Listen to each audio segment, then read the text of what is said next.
Hey everybody, welcome back to another Judgment commentary of Kaguya-sama, Love is War. But today, we're going to be starting off with Season 2, naturally beginning with Episode 1. And by the way, apparently Season 2 is known officially as Kaguya-sama, Love is War? Yeah, with a question mark at the end. That's unique, I haven't seen anything do something like that before. I'm not sure what it implies about Season 2, but maybe we'll find out. Question mark.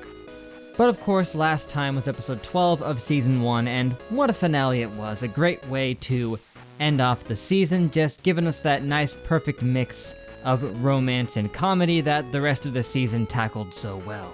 With the first half being focused almost exclusively on the romantic elements, and then the second half being a lot more comedic. Primarily the focus was on Kaguya desperately wanting to go out and see the fireworks show with her buds, but unfortunately her parents were a little worried that her attendance might suck at their jobs and wouldn't be able to keep an eye on her, so they just decided to say she couldn't go. Just deprived her of the exactly one thing she was looking forward to that summer. Great parenting. Fortunately for her, she wasn't gonna have to deal with that nonsense because with the help of Hayasaka, she was able to sneak out and try to make her way to the show, and unfortunately, she didn't make it in time to see the initial show, but turns out there was another show going on across town, so with the help of Miyuki and the rest of the gang, they were able to hail a taxi and drive there at lightning speed to catch the show just in time. And man, just the way Miyuki sprung into action the moment that she tweeted out that she wanted to see the show, he was like, alright, then let's do it. He just booked it over there, found her, and just, without even skipping a step, just did everything that was necessary to get her to see those fireworks. Although, Miyuki's actions were so powerful for Kaguya that she didn't even see the fireworks. Nope, instead she was just so focused on him intently the entire time that she never noticed them. Deep. And then the comedy came in the second half with Miyuki thinking back to his actions and believing that they were cringy as hell. Yeah, he thought he was just being a total cringe lord the entire time, when from Kaguya's perspective at least, he was being just a total boss, but I feel you, man, I get it. You look back on your actions and you might think that they were awkward and cringy, but trust me, in this case, they were not. And of course, the two couldn't even look at each other, couldn't even talk, they just had to dart off into the distance, and then they each looked each other dead in the eyes right after finally coming to a stop, and Kaguya was determined to make Miyuki confess, to say the words, I love you. Because at this point, she has fully accepted her feelings towards him, she just needs to make him say them back. A decent amount of development for her, because up until now, she was not even willing to entertain the notion that she might actually have a crush on him, you know? She was very much in denial of that, but after that whole fireworks display, yeah, she can't deny it anymore. So yeah, super solid conclusion for Season 1. I really liked it, but now we can get started with Love is War, I suppose. Let's begin. Ah man, that was a fun episode. Consistently high energy and packed with good times, beginning to end. I mean, where to start? I guess I'll start with Hayasaka's spy mission, which ultimately was not fruitless, you know? She did keep people from going in there and interrupting Kaguya's time with Miyuki. I mean, you could call it that. And yeah, she didn't come up with a better plan. I mean, I'm not even sure what her initial plan was, but she didn't need a plan. Instead, she just got to enjoy the time spent with him asleep on her shoulder. Because they swapped out his coffee for decaffeinated coffee. I went in like every possible direction, by the way. Besides decaffeinated, I was like, maybe they put a freaking aphrodisiac in it. Yeah, that's totally what they did. And his reaction was because it was decaffeinated, and decaffeinated coffee sometimes has a tendency to taste like crap. Not always, but maybe that brand did. And then he was just out. Even though, like I said, if you are as addicted to coffee as they said he was, severe caffeine addiction plus no coffee equals miserable headache. Trust me. But like I said, Hayasaka did not deter everybody from nothing. She did get to enjoy that time with him, so good. Now we get to the next segment where, sadly, they didn't get to ask for advice. Dang, there's no fictional relationship advice for me to overanalyze. They taunted me with it and then gave me nothing. They went in there with the pretense of asking for advice and then didn't ask for any.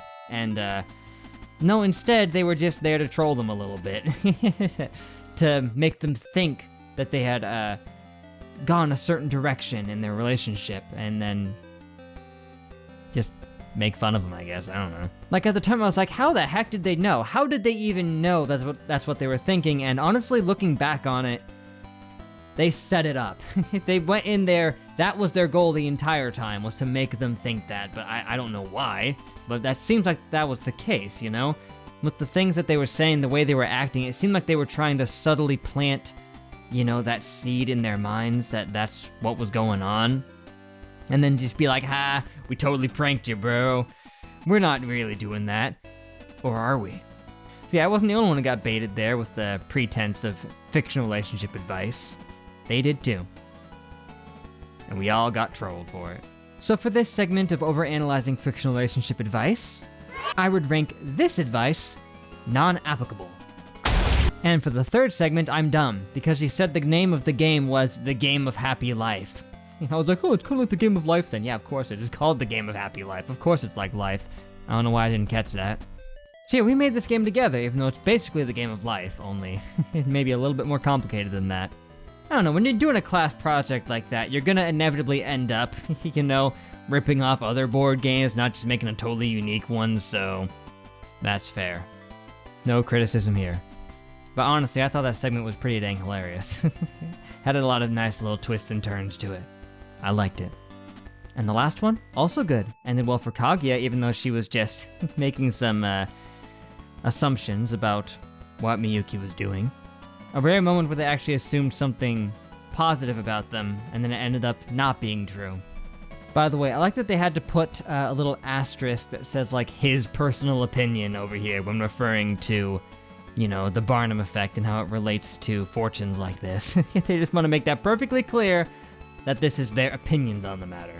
And by the way, here is the exact thing that his fortune said regarding his compatibility with someone like Kaguya. You're both very prideful, which prevents you from getting together. It is very likely that things won't go well. If only you could set aside your pride. Well, damn, it gave them an exact description with a 50% likelihood. Which, yeah, that's about right. And yet poor Miyuki just couldn't let them search up the results because he already did for himself and saw that they were not good. I mean, how would Kaguya even respond if she checked that? Actually, no, that would have only been if she searched, like, his birthday in relation to her own. I think what it says here, for when he looked for his own, it says that he's pure silver, and that he's actually softer than he looks and not sturdy, which would still be embarrassing. Anyway, I think that's about all I got for now. I'm sure I could go back through and try to find a couple more things that I could talk about, but I think I'm about tapped out on that. So, thank you guys for watching. Make sure to leave a like and a comment if you enjoyed. That would be great. Let me know what you thought of the episode as well. I would appreciate that. But this was, all in all, just a really fun episode. A really nice way to kick off Season 2. Just really had a fun time with that one in particular. And I saw a lot of people saying that it just gets better, you know, from here after Season 1. And if this is any indication, yeah, I'd say you're right. But we'll see. We are only just getting started, and this is probably just the tip of the iceberg. Season 1 did also get better as it ramped up. So if it's anything like Season 1, we're going to be in for quite the ride. So yeah, hope you guys enjoyed the video. I'll catch you all for episode 2 as soon as possible. But until we meet again, I will see you guys later!